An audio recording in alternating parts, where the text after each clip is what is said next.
What is up, my Squirtleites? It is I, your king, welcoming you back to more Let's Play Destiny. In the last episode, we finally ventured within the pyramid and found some very unsavory things within. This episode, we're going to consult Eris, and we're going to find a little bit more about that strange artifact that we picked up while we were in there. They are not our salvation. They're our destruction. This has been a manipulation from the very start. They know we're here. They know what we've found. The artifact you recovered may be tainted.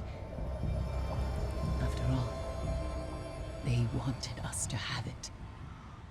But a treasure such as this is far too valuable to destroy. I must stay and study it with the utmost care. Whatever I discover, you will be the first to know. Okay, Eris, thank you. Eris believes that whatever these things are, they want nothing more than to destroy everything we hold dear. Eris takes the unknown artifact from you. She desires to study it in hopes of making sense of all that you saw within the pyramid. Meantime, the nightmares continue to plague parts of our galaxy, leaving only suffering in their wake. If we ignore them, they fester and spread. How long before they reach the last city? How long before our friends become infected with this same torment? We will not let this come to pass. These nightmares must be kept at bay. Whatever it takes. So, that is effectively the Shadowkeep campaign, although there is so much left to do within the Shadowkeep expansion itself. So, right off the bat, we were given another essence of brutality.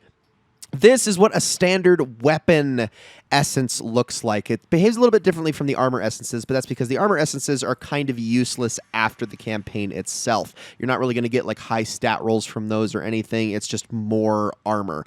The weapons, on the other hand, can actually come with random rolls, so these are a little bit more interesting to farm. So you need to do a certain number of activities on the moon. This is patrols, public events, lost sectors, etc. Get enough kills with a hand cannon and also get a necromantic strand. Every single weapon has a specific artifact that is tied to them that can only be found within specific areas. We're going to grab this one first because this is tied to the hand cannon, but you can see that there is so much more to do. We need to hunt nightmares at higher difficulties, uncover secrets of the moon's lost sectors. This has to do with the data firewall fragment that I was talking about before.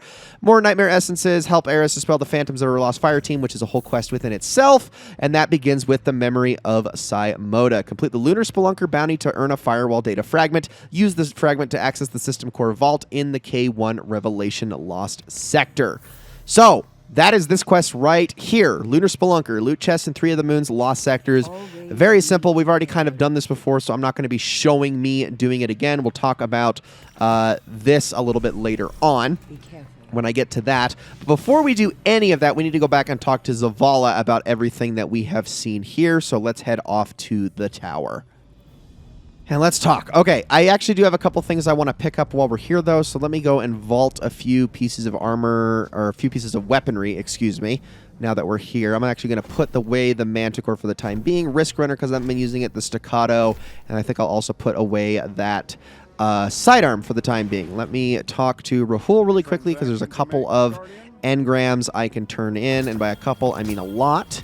So we'll see if we get anything interesting out of these. Mostly armor, which is fine, but at least we were able to get higher level armor, which is good. I'm actually going to use these two and do a little bit of infusion. Not much more than that. We also got a 1533 armor set there. Actually, I'm going to switch back to the Wormhusk Crown for this one in particular, because it is our best piece. I also need to go back to the Jensum Knight armor, and then I think I want to go back to Dead and Cure, but I think I can stick to the Dreambane strides for the time being. And now let's just make all of this synonymous by giving it all the same shader. Let's go with, oh, I don't know, something interesting here.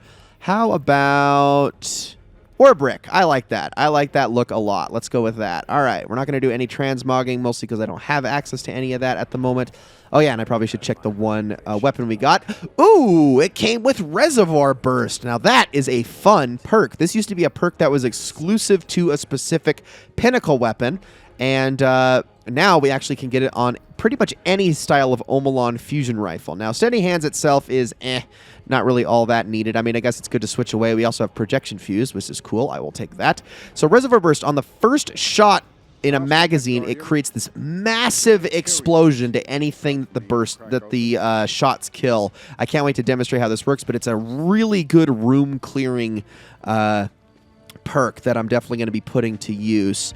Let me also head over here and see what my Icarus shotgun came with, because that got deposited in here. Holy crap, that is a perk set. Oh my goodness, that is like the god roll. What in the world? All right, just a second. Let me get rid of all these blues I don't need, and let's take a look at this thing. So this came with Subsistence and Incandescent. This is huge right here. I really wish this was not in energy, but then I guess it couldn't get Incandescent. It also has a Stability Master, is kind of it's got Tactical Mag for the same amount of rounds with slightly more reloading. It's got Rifled Barrel, which is the biggest range buff of any of the barrel types. I wish it had Full Choke. Full Choke is the best one because it tightens the spread of your pellets a little bit, but these days, pellet spreads are very consistent. They used to, for the longest time, not be consistent. It was random where the bullets went in your pellet spread. Now it's consistent on a per frame basis, so it's easier to tell what you're going to hit when you shoot. And again, this is the highest range possible for a rapid fire frame. I will happily take that. That is an awesome combination. So I'm going to equip that actually right off the bat. I will run over to the gunsmith after I talk to Zavala, and then we were going to head on out of here, but let's see what Zavala has to say about all of this first. Crota, Oryx, Gaul. The list of those who have tried to strip us of our light goes on and on. But this new threat, they will be like nothing we've faced before. I've often wondered about the collapse.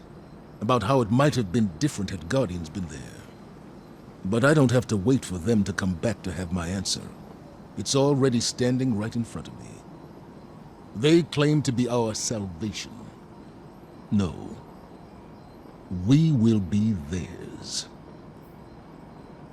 Thanks, Lance Reddick. I appreciate it. No need to waver, Guardian. The Vanguard stands behind you every step of the way. The light is our strength. The darkness will never take that from us. Fight on. We get an enhancement prism and some cores for our trouble. Now, let's go talk to Ikora after I speak to Banshee really quickly and see what she has to say on the matter. How much glimmer do I have on me? Not a lot. Not enough as much as I would like. I would like to actually put some into my other subclasses. You notice I've been using only Arc up to this point, and that is because my Void and Solar subclasses aren't really there yet. Solar is there more than Void. This is not a very good bow. I'm just going to instantly delete that. It's more there than Void, but I still have a ways to go. I think I'm going to try to focus on using Solar a bit more here soon, and then I think I'd like to say Void more for the Witch Queen campaign, but obviously we're going to be using the one Darkness subclass for the Beyond Light campaign for the most part. So let's talk to Ikora.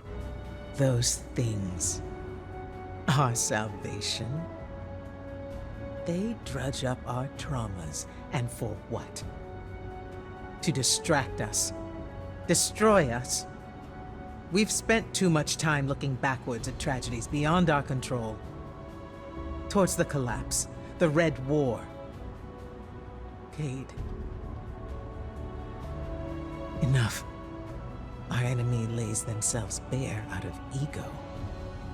But they underestimate the strength of Guardians. They want a fight. We will give it to them. Your discoveries within the pyramid are key to the future and survival of all, but the nightmares continue their attack across the entire system beyond our moon. They must not be allowed to spread further. Stay vigilant, keep nightmares at bay on every planet. Our fight has only just begun, and we are given an Assassin's Cowl helmet for our troubles. I just wish that the roll on this thing wasn't completely garbage, because oh my goodness, is it bad. So Assassin's Cowl, actually a pretty darn cool piece of armor. In fact, it also has a really awesome looking ornament. I mean, it's actually available for Bright Dust right now. I just don't have the Bright Dust to get it, unfortunately. But what a sweet looking armor piece. Powered melee final blows grant invisibility and restore a portion of health and shields. This is really, really nice to have on Arcstrider when you can constantly get final blows with combination blow. Finishers and final blows against more powerful targets increase the duration of the invisibility and the amount of health and shields restored. Now, it's actually a little bit redundant, though, on Arcstrider because combination blow already heals you, but the added invisibility makes it even nicer. Probably my favorite combination for Assassin's Cowl is actually with Solar, so that you can get headshots with like the throwing knife and things like that, and use that to go invisibility and heal yourself. Pretty awesome combination, but it also works just as well on Void, and although Void is able to get invisibility very quickly, it doesn't get the healing like with Assassin's Cowl. And then, of course, you can always use finishers to guarantee it on whatever subclass you're on, which is really, really awesome. Now, we're going to be heading on back to the moon. I'm going to grab a single bounty here from Ada if I can. I'm going to try to grab a destination threader, even though these tend to usually be really obnoxious bounties to complete. And this one wants, oh my gosh, it's actually perfect. Defeat powerful nightmares or on any destination or within nightmare hunts. That perfectly fits exactly what we're going to be doing for the future. So I got really, really lucky there because some of those bounties are just like, no, go do like something in a campaign you haven't even done yet, or go back to like the Dreaming City and do lots of blind well stuff or something along those lines. And it's really frustrating, but no, we lucked out. We really lucked out on that one. I tend to only ever go after the raid or dungeon threaders, and that will make more sense once we actually talk about that a little bit more at length once. I mean, I guess I could have discussed it when we were doing the Shattered Throne, but I'll have to probably do a little bit more when we're doing the dungeon for Shadowkeep in the future. But let's head back to the moon really quickly. We got to talk to Eris again, so we'll do that real fast. Okay, so Eris, if we could speak to you. The fight continues. Let's see. Our focus is to be shifted. We created a wake when we destroyed Hash Ladoon and took the cryptoglyph. And that wake has grown and grown. Hash Ladoon's two remaining sisters appear to have picked up where her foul plans left off. Once again, strange hive rituals have commenced near the keep. We must tame these plans before they become too grand to handle. We need to investigate the hive rituals in Sorrow's Harbor. Travel to Sorrow's Harbor on the moon and investigate the hive rituals taking place there. At the Altars of Sorrow, open a Tier 3+ chest and defeat nightmares. That is something we'll be doing a little bit later. First, the pyramid on the moon. Now, a team of Guardians finds remnants of their presence in the Black Garden. Upon this discovery, the artifact came to life. From it, we received another vile attempt at manipulation. They show us only what they want us to see, as if we're to act the part of puppets and nothing more. Any further communication they send, we must discard. The moment we let them turn our gaze from the truth is the moment we lose.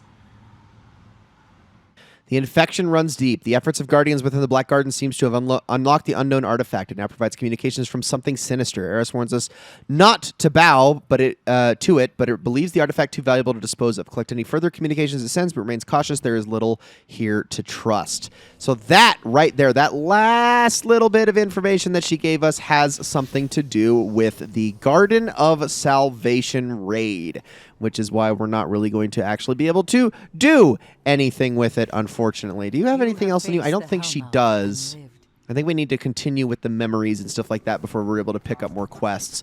But that pretty much is it for everything that I wanted to cover in this episode. I know there wasn't a whole lot that actually happened in this episode, just lots of dialogue, lots of talking, things along those lines. I guess I can quickly demonstrate the Ikelos shotgun real fast that we just got and show why this shotgun is so unbelievably good. I'm going to head on into this lost sector, which is obviously, I need to go through all three of these lost sectors again for the memory of Saimota. And I will be, if I can not run into walls here, I will be taking care of all of those off screen. And then in the next episode, we are going to start at the firewall data fragment that at the door, excuse me. We're going to unlock that finally, and I can show how all that works as we continue with the quest. And if I can't remember if we have to open that door on every single one of those quests. If that's so, that sucks, because then we have to stagger those out, much like we have been with the Ascendant challenges in the Dreaming City, which is very possible to do it, but it's still not going to be any less frustrating. Okay, so the reason this shotgun is so good is because of that little explosion right there. So Subsistence automatically reloads around every time I get a kill. It also causes burning damage, which kills everything around. This burning damage actually lasts quite a long time. On top of that, if I get enough burning damage kills to everything around me, I can actually cause what is known as an ignition with this thing. Now, it's really hard to actually even make this happen, so you have to be pretty vigilant with this thing, but just the damage over time is kind of enough to get all the damage in that you want. But if you're around a really strong enemy, ignitions are a great way of dealing additional damage. They're so freaking powerful, and there's these massive explosions that kill the enemy that it explodes on, and everything around it. So I'm going to shoot all of them. None of them seem to drop special, so I'm just going to kind of continue, but I'm going to finish this Lost Sector on my own. And guys, that is going to be it for this episode of Let's Play Destiny. Thank you all so very much for watching. I hope you all enjoyed this episode very, very much, and I will see you all in the next one.